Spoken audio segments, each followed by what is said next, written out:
Gandang umaga po. Ako nasa okay po. At akong bagong upong ano. Ito guys, meron naman akong ayusin. Kalamitan sa mga nakakabili na to, namamatayan sila ng ganito kasi ang ginamit dito hindi lupa, loam soil, saka bunot na bunot ang ginamit. Yan. Para tumagal yung ganito natin sa loob ng bahay, ilipat natin o palitan natin ng garden soil. Maganda to kasi pag garden soil siya, mas makapal dapat yung dahon na yan. Mas maganda kung makapal ang mga dahon na to. Hindi tinuturo to ng mga pinagbibilan kasi mawalan nga sila ng customer. Yan, tulad to guys. So papaltan natin to. Yan. Yan ang gamit nila. Ito gagamitin naman natin to. Mga ganito, huwag nyo itatapon. Pwede ito gamitin sa pagmamarkot. Ito, mabilis kasi magugat to. Kaya ginagamit to sa pagpapaugat.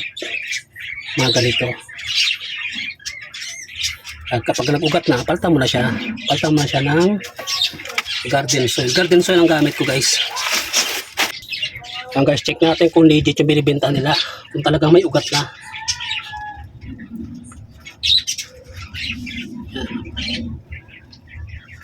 Guys, bunot nga ito guys. Ang tama, magpapaugat ako ng sampalok.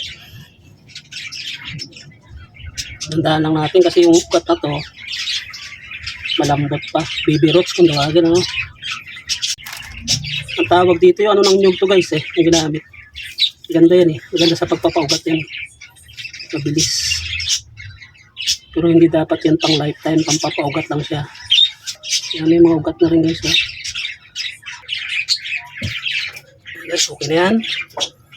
So ilalagay na natin yung pa rin ang paso na gagamitin natin. Gagamit lang tayo ng screen para ilalagay natin dito sa loob. Medyo kamalaki kasi ang butas niyan.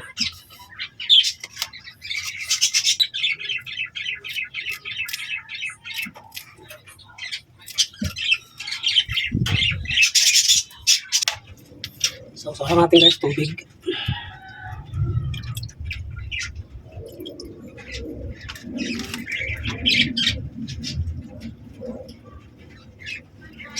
Ay sumamo na naman. Sabi may low pressure na naman daw ano. Ang pangalan Paulo. Kaya nga tayo guys. Shout out dyan sa Labangan. Labangan ng San Jose Occidental Mindoro. Yan, sobrang baha. Baha sila doon guys. Mga magulang ko. Ingat po kayo dyan.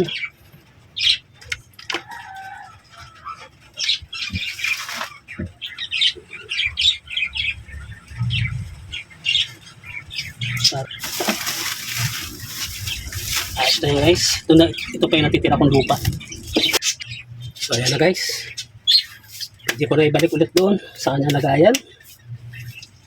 Ako siya dito. Ito yung aking pinaglagarian naman. Kusot kung tawagin, kusot. Isasama ko na siya dito. Yan din ang ginagamit ko sa pagpapaugat.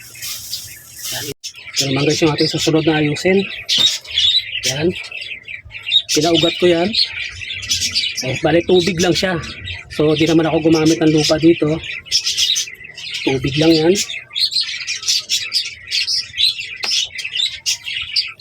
Ilagalan ko lang guys siya ng bato. Kasi pag malakas yung hangin, ayan siya guys Yan naman yung ugat niya. Isa rin itong maganda sa loob ng bahay. Lumalaki ito guys pag nirerektam sa lupa. Ito yung kanyang dating sanga. Ito guys yung dating sanga niya Yan. So hindi na natin kailangan to. Katanggalin natin. Ibabad muna natin siya dito. Magsasalandra ako guys ng buhangin.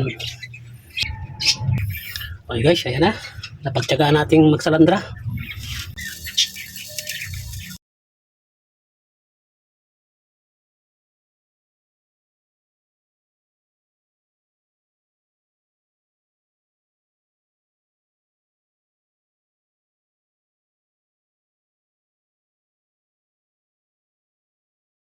Ito guys yung bato na gagamitin ko.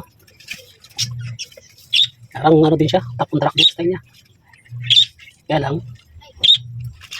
nasa tubig guys. Yan. Yan.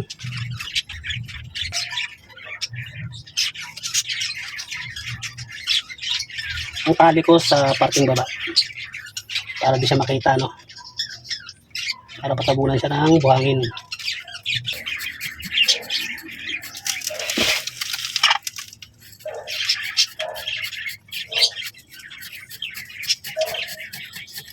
Pang-opera.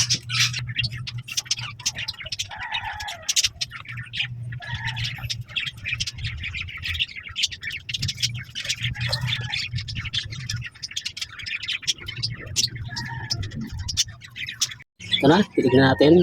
Nadilig ko na siya. So, hinayaan ko lang mag-awas. Ayan, hinayaan natin mag-awas para yung alikabok ng buhangin sumama dun sa pag-agos ng tubig. Ganda. Ganda na, no? Top on the rock. Okay. Yung una, may ginawa tayong una dati, ano? Yung jade plant. Yun guys, last content ko yun. Ayan na guys, tapos na natin yung ating house plant, indoor. Ayan. Ayan na siya guys. Ganda ng ano niya, base. Top on the rock. Tapos ito yung ating lucky bamboo.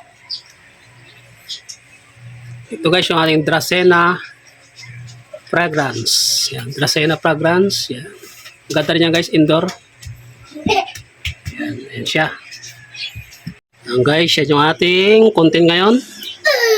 Mga pang indoor plants. Ayan guys. Yan, yan yung yan guys yung ano, Dracena fragrance. Yan.